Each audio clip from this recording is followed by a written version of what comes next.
Hi everyone, today is Wednesday, October 23rd, 2024. My name is Joy J. I am a recovered Al-Anon and will be leading this meeting. We want to welcome everyone to our Al-Anon Big Book Recovery meeting. This is a step speaker meeting that meets every Wednesday night at 5:30 p.m. Pacific Time or 8:30 p.m. Eastern Time. We will study the 12 steps by using the precise instructions out of the Big Book of Alcoholics Anonymous as they relate to us as Al-Anon. Let's get our meeting started. And hold on, let me change. I don't need to do that yet. Okay. This is the original AA preamble written by the AA Grapevine describing the fellowship in 1940. We study the preamble with an open mind and an open heart to consider how it applies to Al-Anon. This helps us to stay focused on the message of recovery the pioneers intended while observing the traditions in action. Through the actions taken based on the instructions of the basic text, we comprehend what the pioneers meant when they described the membership of AA, which is that they worked a program of recovery and they no longer drank. And in our case, we no longer obsessed over the alcoholic. Through continuous action and study of these principles, the understanding of the value of the original preamble reveals itself. We ask for your humble consideration of our sincere admiration of the pioneers of Alcoholics Anonymous. The simple hope is that we of Al-Anon will grow into the same clarity and unity that birthed the original 12-step fellowship, because without them, after all, none of us would be here. All right, I'm going to go ahead and read the original AA preamble. We are gathered here because we are faced with the fact that we are powerless over alcohol and unable to do anything about it without the help of a power greater than ourselves. We feel that each person's religious views, if any, are his own affair.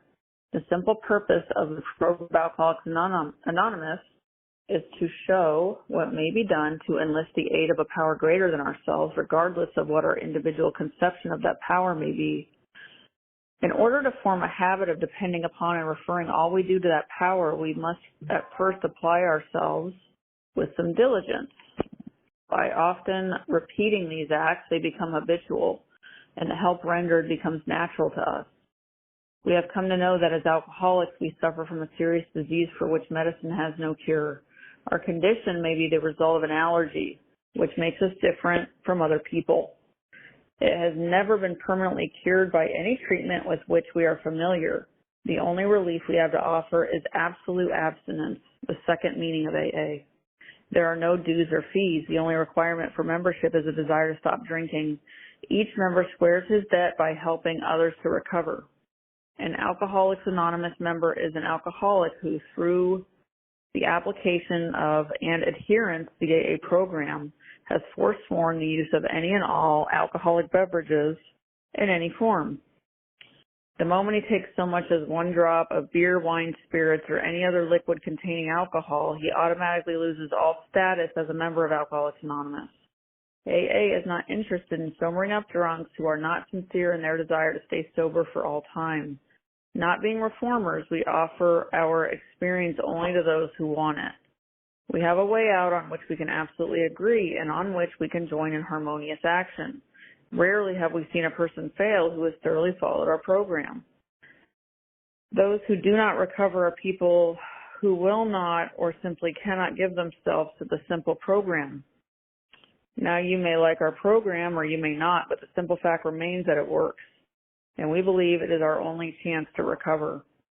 There is a vast amount of fun included in the AA fellowship. Some people might be shocked at our seeming worldliness and levity, but just underneath there lies a deadly earnestness and a full realization that we must put first things first, and with each of us, the first thing is the solution to our alcoholic problem. To drink is to die. Faith must work 24 hours a day in and through us or we perish. In order to set our tone for this meeting, I ask that we bow our heads in a few moments of silent prayer and meditation, followed by the Serenity Prayer. And you can hit *6 if you want to join me in the prayer.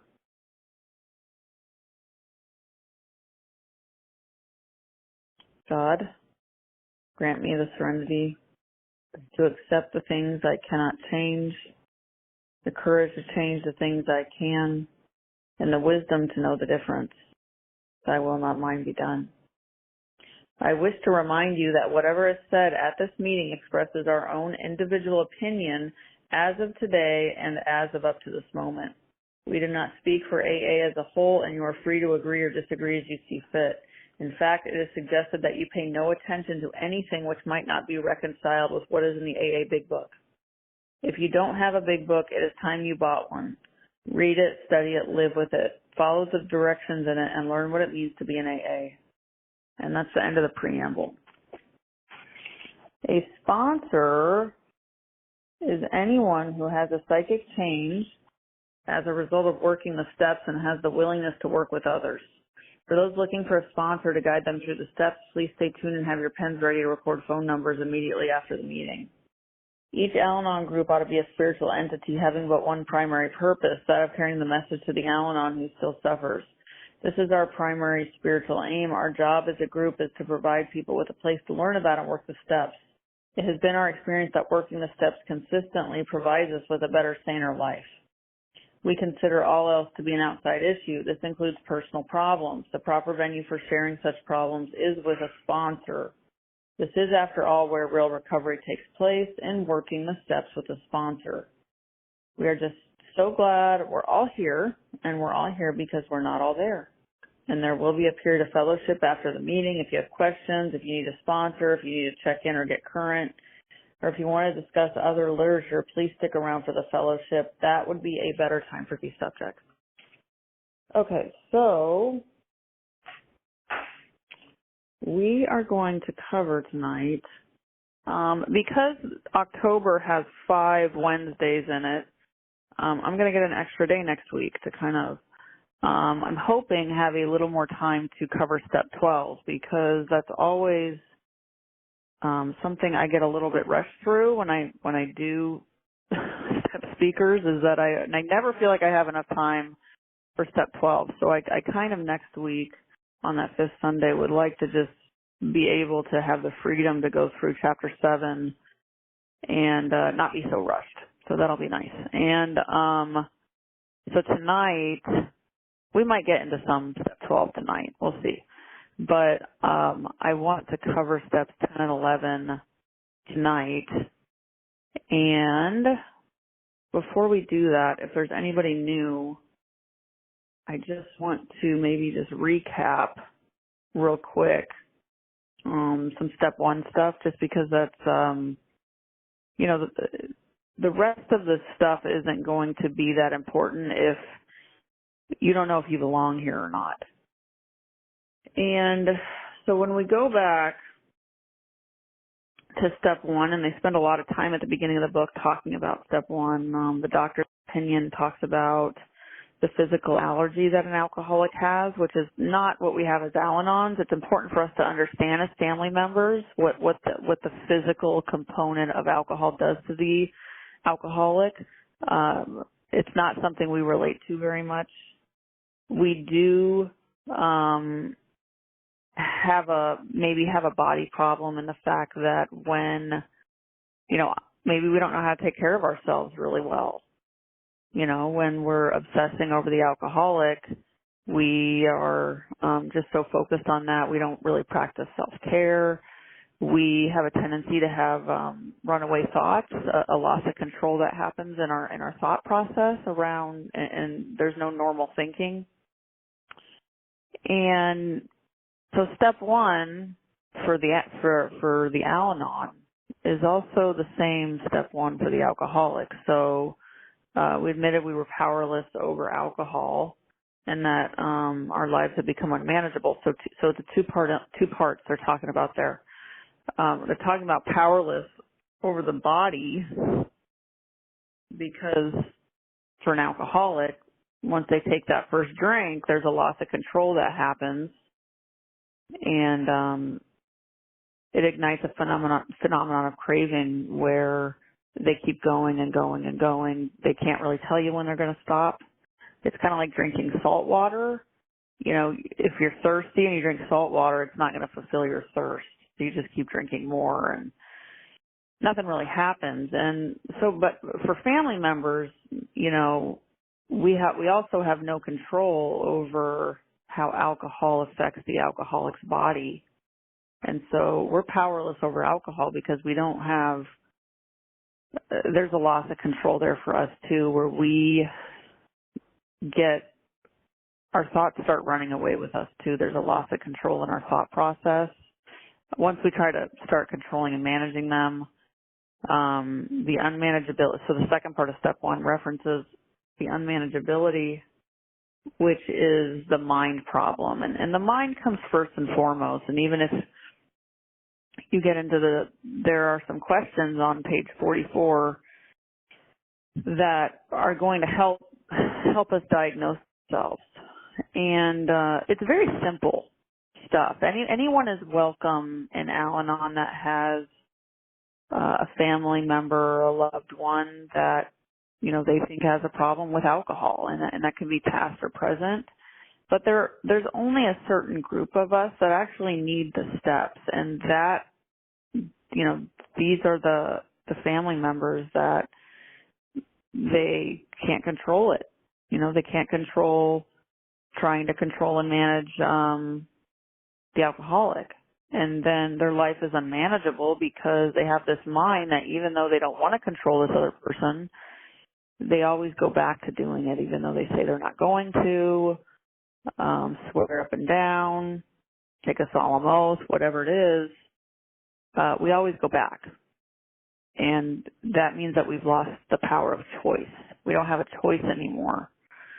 And because there are family members, and for example, my own family, who were able to just leave the alcoholic alone that was close to me and just say, let him go do his thing. And they could stick to that resolve. But me, however, I couldn't stop obsessing over the consequences, even though I would tell myself, I'm just going to go to therapy. I'm just going to go do yoga. I'm just going to leave. I couldn't stick to those resolves very well. And so if that sounds like you might be ready for a step one experience. And but again, not every family member needs this program. Some of us need to have a spiritual experience to remove this obsession over trying to control this other person that has an alcohol problem. And why is that important is, we do this and that we work with other family members that have, problems obsessing over alcoholics. And that's because alcoholism is a very dangerous disease. And we're dealing with really sick people in our lives, and how we deal with them is life or death for this other person. And so this is a very serious thing. And that's why we deal with, in our primary purpose and our singleness of purpose is that we deal with family members of alcoholics. That's what we do. So anyway, that's a little bit of recap of step one. It comes down to control. It comes down to choice.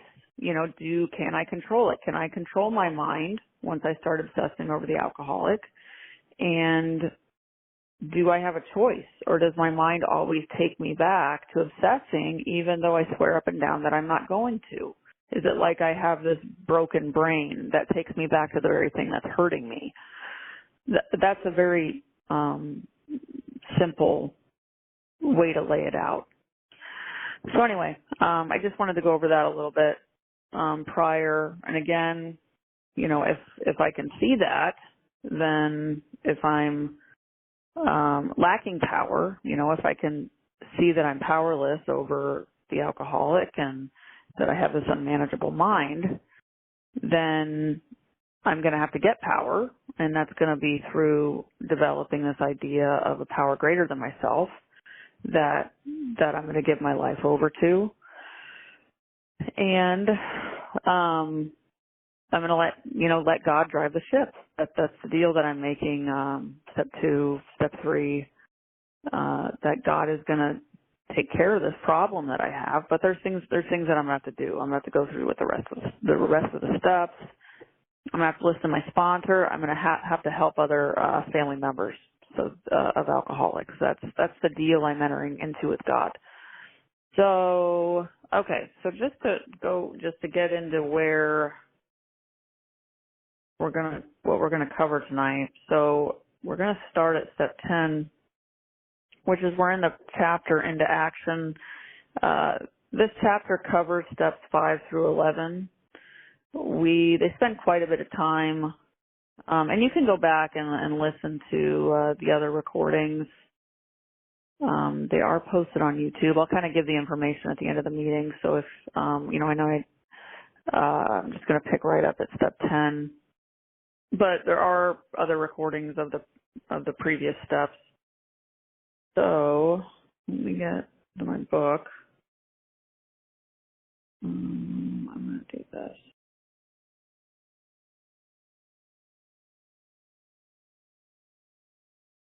Okay.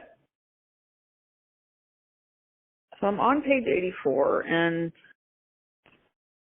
step 10 it references in this paragraph. So there's one paragraph that covers the exact instruction for step 10 here. Then they're going to give us some promises, the step 10 promises right after. But it talks about maintenance. And it's kind of a misunderstood word to talk about for a step 10, because the word maintain means stay the same. And that's not what's really going to happen. So they kind of say maintain is usually because we had a fifth step. We did a fifth step with our sponsor. We start to have a spiritual experience, and so we want to maintain that spiritual experience.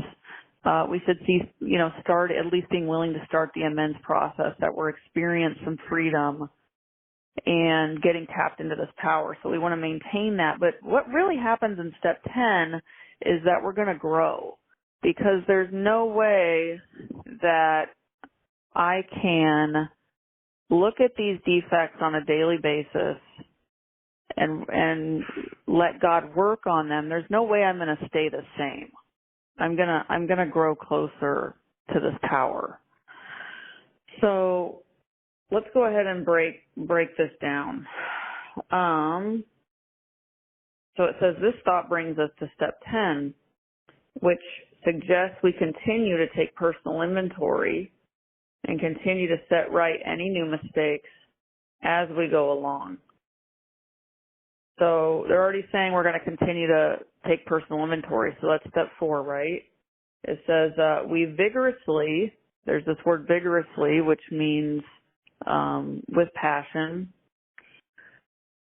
commenced this way of living as we cleaned up the past. So it's not this idea that we have to finish all of our amends before we start living or start practicing step 10 is not true. So that moment that first amends is really in sight, we can pretty much start practicing step 10 right away, as long as we're willing to start that amends process. We're going to start working a step 10 and keep going. And that moment that we actually begin step 9, our amends, we're actually making this deal as well that our motives are going to constantly be scrutinized at this point, and they're always going to be in check. Where are my motives? Is what I'm doing today, is it selfish or is it not selfish? So from that point forward, when I start the amends process, I'm always going to be checking my motives. And the 10th step is a great place where we can connect with our sponsors to help us with those motives. So, okay, as we have entered the world of the spirit, our next function is to grow in understanding and effectiveness. So they do tell us we're going to grow. It says this is not an overnight matter. So usually when we start a step 10, there is kind of a learning curve there, because we're not used to looking at our defects often. And so so there's things that, we need to be on the lookout for these things. And when we're not at peace, the odds are when we're not at peace is that there's a 10 step in there because things aren't going my way. My wants are not being considered. And if I'm disturbed, that means I'm not getting what I want. And so there's a defect in there, and we need to break that defect down and look at it. And it's best not to, there's some confusion about between the 11th step, the nightly review, and a daily 10th step. And they get into the 11th step nightly review over on page 86. And for some reason, that's kind of turned into people thinking that's a 10th step, the nightly review, and it's some kind of catch-all for everything, during the day. But that's not what it was meant to be. And I'll talk about that more when I kind of get into step 11. But we're supposed to deal with these things right away, because what happens is, if I'm getting upset about something or I'm in fear about something and I just kind of don't take that time to go deal with that right away, what happens is it sits there and it sits there and it sits there, and before you know it, I'm a big old mess, and it's going to take me way longer to deal with this mess than if I would have just dealt with it when it came up in the first place. And so we're going to get in now to the part of the text that talks about the action behind step 10.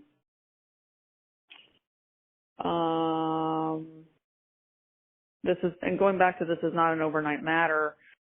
This is not something we're going to get right away, and it's not going to come natural. It's going to take time, and they reference this again in step 11, that we're not going to know how to do this stuff right away. All we have to do is be willing to work on it and know that if we're trying the best we can, then that's all God expects from us. But we're not going to be perfect at it, and it's going to take some time. It says it should continue for our lifetime. So remember, going back to at the beginning when we decided we were going to start the steps, the book says when we approach newcomers that we're going to ask them, do you want to be done for good and all? Not do you want to be done one day at a time, do you want to be done for good and all? And so this is something we need to be willing to practice for a lifetime. When these defects come up, we need to deal with them the right way. And there's every once in a while things come up where, I just want to be mad. And I want to sit in that stuff, and I want to, romp and stomp around and kind of sit in my defects and throw a big fit. And that does happen sometimes, once in a great while. And it usually doesn't go well. So we're not perfect at this. Oh, okay. Now they're going to get into action. So there's action behind a step 10. It says continue. The first action part they give here, it says continue to watch for selfishness, dishonesty, resentment, and fear. Where did we see those before? We saw those way back in step 4, right? And it says when these crop up, we ask God at once to remove them. So there's a prayer there. So there's an exact instruction behind a 10th step. When I get irritated, things aren't going my way, I'm going to watch. I'm going to see what is happening here. Where is the selfishness in this situation? Where am I being fearful? How am I being dishonest? What's the other one they give here? Sorry. Am I being resentful? Am I replaying something over and over and over again in my head? And so I need to be on the lookout for these things, and that's not so I can just sit in them. There's a reason I need to look at it. And it's not to sit in it, and it's not to play the victim, and it's not to get sad. So I'm going to look at these things because it's going to tell me here at the end why. So again, we got the prayer. When these crop up, we ask God at once to remove them. Again, I'm on page 84, second full paragraph. So we're going to do this even before we call our sponsor. So it's continue watch. We're going to recognize the defect. We're going to ask God to remove the defect. And defects, it's usually all of them. We discuss them with someone immediately, and that's our sponsor. Our sponsor knows us. Our sponsor has done a fifth step with us. I don't get to call around my group to whoever I feel like calling who's going to give me some, kind of let me off the hook easy. My sponsor knows me, and that's who, I need to get honest with. And sometimes I can get a hold of her and sometimes I can't. And when I can't get a hold of her, she tells me to call somebody else, but I try. I try to tell her. And where am I at here? And it says, and we make amends quickly if we have harmed anyone. So sometimes we harm people, sometimes we don't. Have I opened my mouth? Did I say something I shouldn't have said? Was I not kind and loving? Do I owe an amends as part of this 10 step? Sometimes yes, sometimes no. Usually the more you do a practice a 10 step, I practice a daily 10 step. It doesn't have to be an organic thing. It's not like every day I have to do a 10 step, but just for me, who I am, I have defects that come up often. Sometimes they bother me, sometimes they don't. For me, and there's no rule about it, but for me, if I'm kind of replaying and refeeling something back kind of for more than about 15 minutes, I need to do a 10 step about it, and I need to deal with it and get it done. Okay.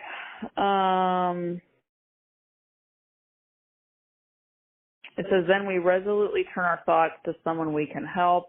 Love and tolerance of others is our code. So turning our thoughts to someone we can help.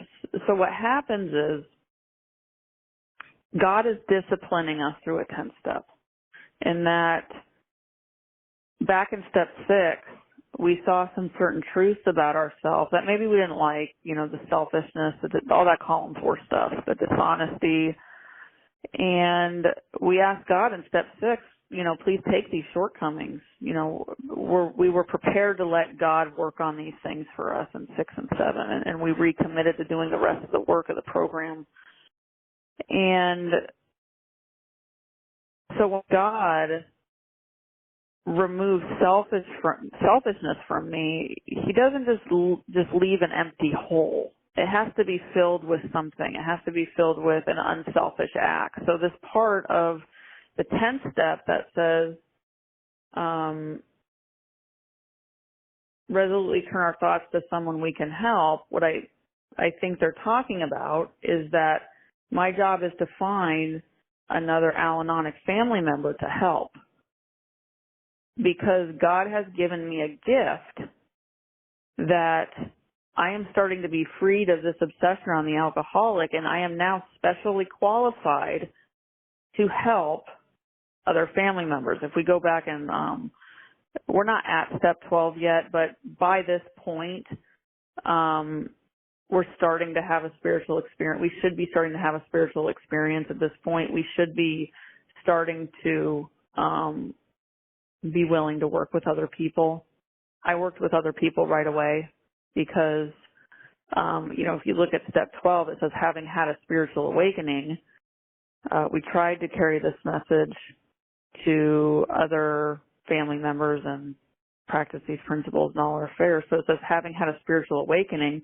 So by the time I've done a 5th step and I've started to be willing to work on my amends, my perspective has started to change around the alcoholic. And they tell me, even in the description of how they lay out step 12, that when that happens, my job is to try to carry the message, not wait around, not sit around. And that's not what the founders of our program did not sit around and wait for some magical thing to happen. They started to have the obsession removed, and they were out there helping people, and it was that simple. So when we have these defects come up and they give us this very concrete way of working a 10th step, and part of that 10th step is that when I'm in my head about something, I need to think, how can I find another family member to help? Not family, like Al-Anonic newcomer, not like just some member of my family. It doesn't do the same thing for me not to help a family member, like an Al-Anon. I need to help. I need to find other Al-Anons to help. That's going to take me out of self more than if I just unload the dishwasher. That's going to take me out of self more than if I, try to do something nice at my church. It's about finding another person to help and taking that action of doing that, of a newcomer, somebody that does not know that there's a solution out there, somebody that does not know Al-Anon exists. That's the person that I want to figure out how I can help that person. Now, I was taught that there's many ways that I can do that. I can carry the message, in meetings. I can study the book, because the more that I study the big book, the more that I'm going to understand the book and the more that I can help the newcomer. So that's a way that I can turn my thoughts to someone else. I can, through sponsorship, having sponsorship commitments, qualifying on meetings, talking to newcomers, and doing something that was explained to me, something called wind-up work, which is going to the places where the Al-Anon might wind up, going to those places and trying, where did I go? Where did I go when I was so desperate and out of control and just totally insane and obsessed over my alcoholic loved one? Where did I go? And I would go to therapists. I would go to doctors. I would go to my general practitioner. I would get on medication because I was so insane. I would call treatment centers to put my loved one in. So these are all just, churches. I've tried to go back to church. So these are just some ideas of places in our community that we can go physically to try and help people and try to find people. So very, very specific way of working a step 10, and lots of action steps in there, not just sitting around, not just thinking about it, but putting things to work. So okay. So I'm going to move on, and now if we work an effective step 10, they tell us some pretty cool things are going to happen. It says, and we have ceased fighting anything or anyone, even alcohol, for by this time sanity will have returned. We will seldom be interested in controlling the alcoholic. If tempted, we recoil from it as from a hot flame. We react sanely and normally, and we will find that this has happened automatically. We will see that our new attitude towards the alcoholic has been given us without any thought or effort on our part. It just comes. That is the miracle of it. We're not fighting it, neither are we avoiding temptation. We feel as though we've been placed in a position of neutrality, safe and protected. We have not even sworn off. Instead, the problem has been removed. It does not exist for us. We are neither cocky nor are we afraid. That is our experience. This is how we react so long as we keep in fit spiritual condition. So I'm not entitled to the 10-step promises by just showing up and sitting in a meeting. I have to actually work the steps, and I have to work a step 10. And it talks about here that we're going to be placed in this position of neutrality. Well, what does that mean? It means if you think about your car, if you put your car in neutral, it doesn't matter how much you hit the gas or hit the brakes or rev the engine, you're going to stay the same and stay in the same place. And that's neutrality. Like, we can have maybe some really crazy things going on around us, and we're able to have this neutrality about it. But again, it comes as Bill says in his story that there's a price that has to be paid. We have to be thorough about this stuff. So, okay. So now I'm going to get into step 11. So now that we know what we're supposed to be doing during the day when we have defects pop up, we're not supposed to wait till the end of the day to deal with them. We're supposed to deal with them in a timely manner so that we're not getting spun out about this stuff and then start obsessing over the alcoholic for ease and comfort. And so 10, 11, and 12 really, they flow together. And if we think about the step 10 process, we're going to start working on getting unblocked from God. Now, what happens when I get unblocked from God in step 10, then I can hear what God wants from me in step 11. And if I can hear what God wants from me in step 11, or wants for me in step 11, then I'm going to know who to help in step 12. So it all really goes together. So step 11 they start talking about on the bottom of page 85, and they actually start with telling us what we're going to do at night, which is kind of weird. But if you think back to the context of how they were working the program back in those days, they were the beginning of this chapter into action. They were doing a fifth step, and at the end of that time that they were spending together, they were ending at the end of the day on a nightly review. So a lot of this was assumed that they were doing a fifth step, 6, 7, being willing to start the amends process through 8 and 9, starting to practice step 10. They were doing this all on the same day, and so they're going to start with, what are we going to do that night? And it says, step 11 suggests prayer meditation. We shouldn't be shy on this matter. Better men than we are using it constantly. It works if we have the proper attitude and work at it.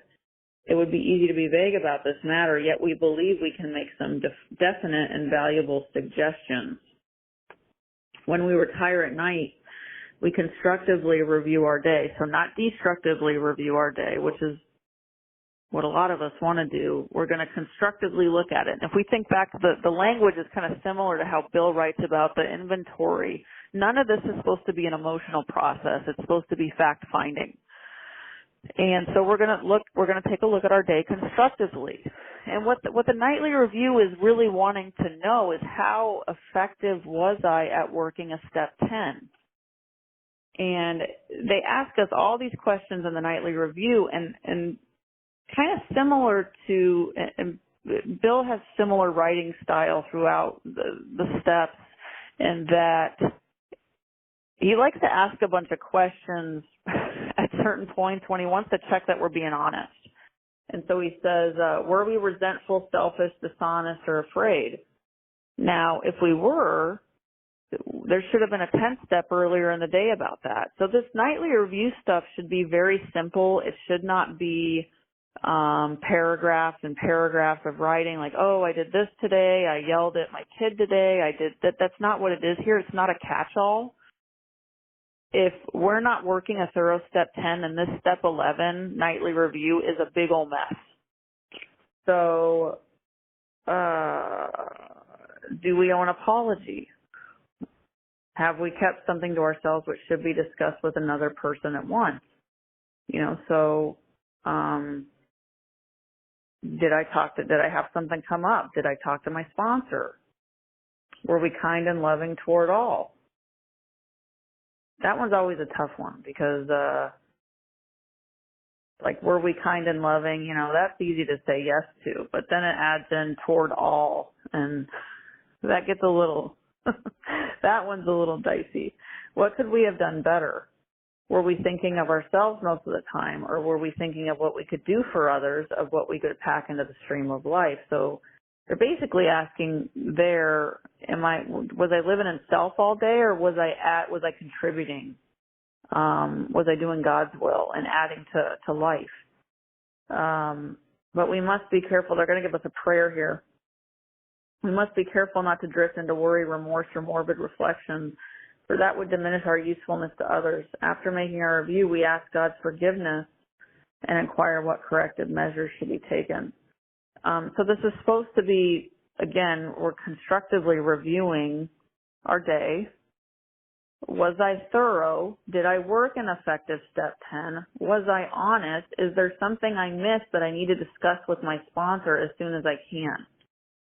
Is what they're asking here. And similar to what they talk about at the end of step 5, when we take our hour and we're supposed to be thinking about, was I honest? Was I honest in my 5th step? Same here. Was I honest today? Did I work in effective step 10? So this is the stuff we do at night. Now through page, they give us a bunch of prayers through the next 2 pages, all related to meditation. And Bill actually, when he wrote this, he didn't have a ton of experience prior to meeting Dr. Bob about prayer and meditation. A lot of the influence actually is in his writings through step 11 came through Ann Smith. She was known in her family to sit down with the family every day, go through a morning meditation. And a lot of this practice he learned from Ann Smith, Dr. Bob's wife. But he goes on to say, and it's very simple how he lays out this prayer meditation stuff. And you have to think this was prior to, I'm not sure of the decade. I want to say maybe the 60s, maybe 50s, when it started to become, the meditation, the deep thought meditation, spending hours, the enlightenment. We're talking here about very, very basic understanding of prayer meditation, and how Bill lays it out is it's really helpful because he is not a guru and he's not an expert in meditation. And if he had wrote this when he was longer in sobriety, maybe he would have wrote it in a way where we wouldn't have understood it very well. So it's great how he writes it because we can relate and it's very simple how it's talked about. Now he gets into what we're going to do in the morning. It says, on awakening, let us think about the 24 hours ahead. And so if we think about when we wake up in the morning, all the things that we do to prepare our bodies for the day, now he's talking about how are we going to prepare our minds for the day? How are we going to start the day with God? God is now the director in my life, and he's driving the ship. How am I going to make sure that I let that I'm not going to get off track during the day? I'm going to prepare my mind to be on the path with God today. So we have 24 hours. That's all we get. We consider our plans for the day. That means I'm going to consider my plans because my plans and God's plan might not line up today. It says before, and I'm on page 86, the second full paragraph. Before we begin, here's another prayer. We ask God to direct our thinking, especially asking that it be divorced from self-pity, dishonest, or self-seeking motives. Under these conditions, we can employ our mental faculties with assurance, for after all, God gave us brains to use. Our thought life will be placed on a much higher plane when our thinking is cleared of wrong motives. So, again, motives constantly in check. Step 9, going forward, motives always in check, constantly in check. And it says on awakening, that means as close to when we're waking up as possible, because what happens for us as we start our day, especially Al-Anons, because we're really good, like little, we've got our schedule, we've got, we just have, a lot of us just have this mind where it's like, we're good, little homework, assignment takers. We like, a lot of us are perfectionists. So once we get our day going, sometimes it's hard to stop because we just have this idea of all these things that should happen. So they're trying to say as soon as we wake up, we need to try to do this and get ahead of that, because it's hard for us to stop once we kind of get going. So they want us to make sure we're really starting the day with God. And what else? I wanted to say something else. Now I can't remember. All right, anyway, I'll move on. In thinking about our day, we may face indecision. We may not be able to determine which course to take. Here's another prayer. Here we ask God for inspiration and intuitive thought or decision. So that means I'm going to ask if there's something I'm thinking about during my day and I'm like, you know what, I'm going to see so-and-so today and they drive me nuts. I'm going to ask God, hey, show me how to deal with this situation. Give me some inspiration. And then it says we relax and take it easy. We're going to relax and take it easy because we're letting God handle that outcome for us. We're not going to relax and take it easy like doing our step work. We're going to be pretty vigorous about that. But they're saying, let's take it easy in that let's trust that God's going to handle this outcome and give us some inspiration. We don't struggle. We are often surprised how the right answers come after we have tried this for a while. What used to be the hunch or the occasional inspiration gradually becomes a working part of the mind. Being still inexperienced and having just made conscious contact with God, it is not probable that we're going to be inspired at all times.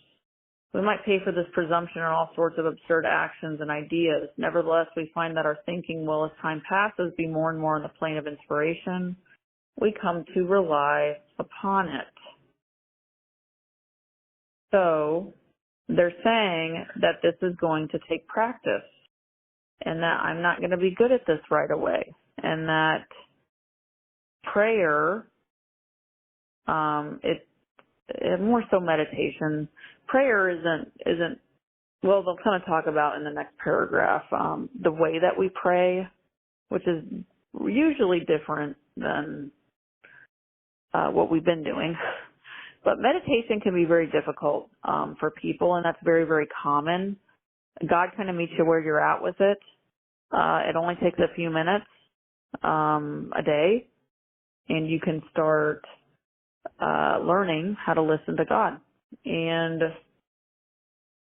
But the stuff where they reference, we might pay for this presumption and all sorts of absurd actions and ideas. So what tends to happen when we're new is that we might have these so-called bright ideas, and we might think that's God.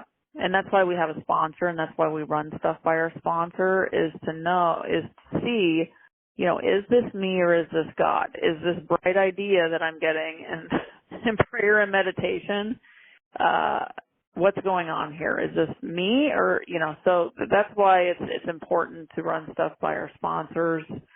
So, because what happens when I'm not running things by my sponsor is, what I want and what God wants kind of start to sound the same. So that's, I need to involve my sponsor in this too. So now, at this point, they want us to meditate. So again, if you don't know how to meditate, a lot of us don't coming here. They have lots of great outside resources to help. It's not about just clearing the mind perfectly and not having your thoughts drift. That's not realistic. But there's lots of things that can help teach someone meditation, and they're only looking at a few minutes here, where it's not about spending hours and hours in meditation, because what's going to really matter at the end of the day, a prayer and meditation isn't going to save me. What's going to save me is helping other Al-Anonic family members.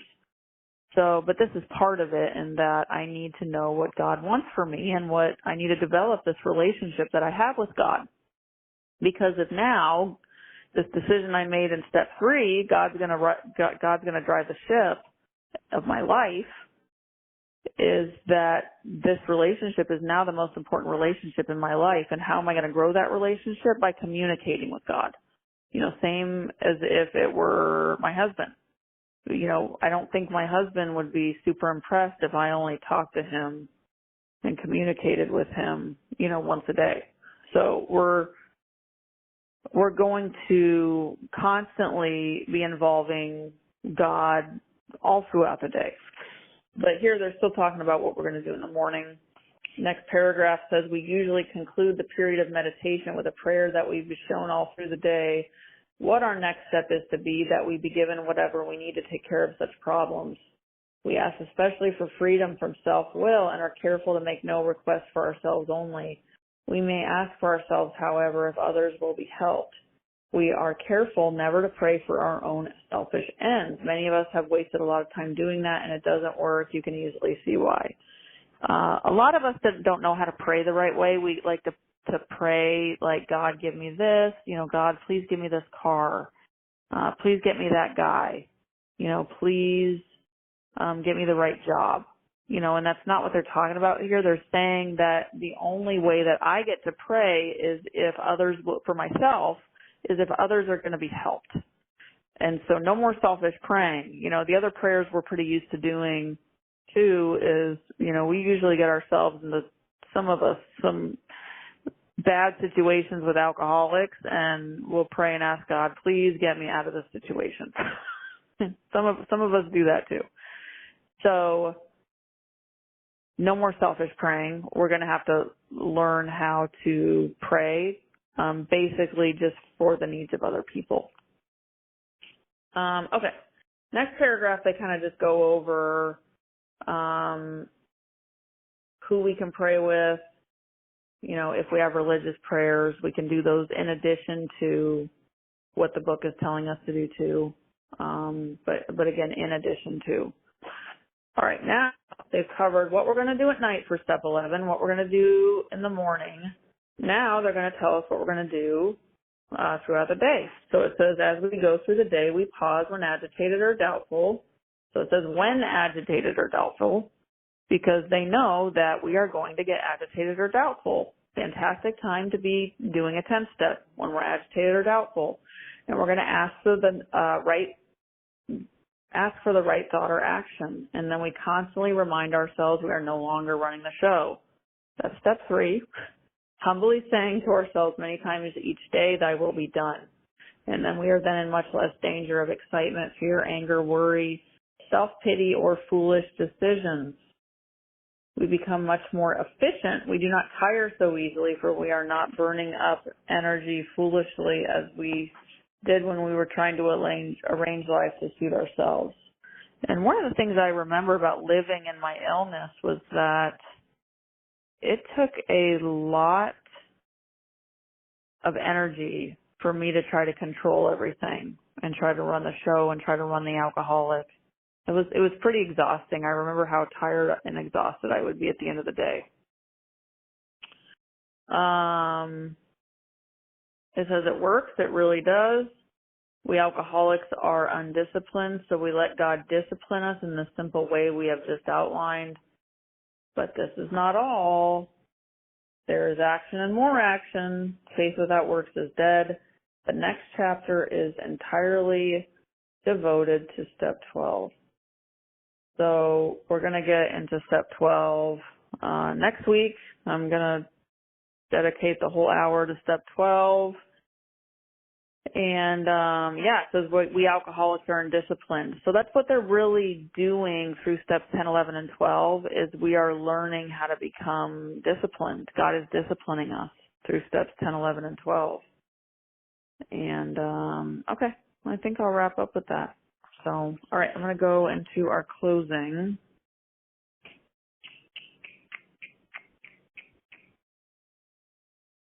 Okay, our 7th tradition, every group ought to be fully self-supporting, declining outside contributions.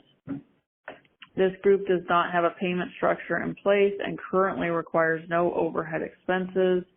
If you would like to fulfill Tradition 7, please direct contributions directly to the Al-Anon World Service Office by visiting alanon.org. For questions about this meeting or if you are looking for a sponsor, please send emails to alanon@gmail.com. Recordings can be accessed on YouTube by searching at Al-Anon Step Speaker in the YouTube search box.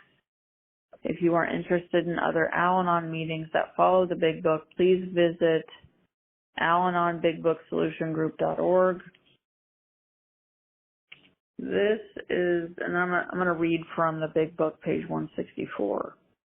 Our book is meant to be suggestive only. We realize we know only a little. God will constantly disclose more to you and to us. Ask Him in your morning meditation what you can do each day for the man who's still sick. The answers will come if your own house is in order, but you obviously cannot transmit something you haven't got. See to it that your relationship with Him is right, and great events will come to pass for you and for countless others. This is the great fact for us. Abandon yourself to God as you understand God. Admit your faults to Him and your fellows. Clear away the wreckage of your past. Give freely of what you find and join us. We shall be with you in the fellowship of the Spirit, and you will surely meet some of us as you trudge the road of happy destiny. May God bless you and keep you until then.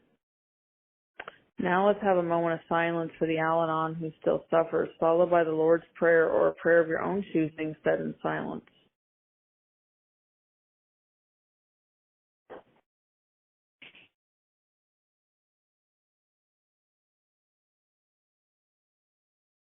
Who loves us and keeps us sane.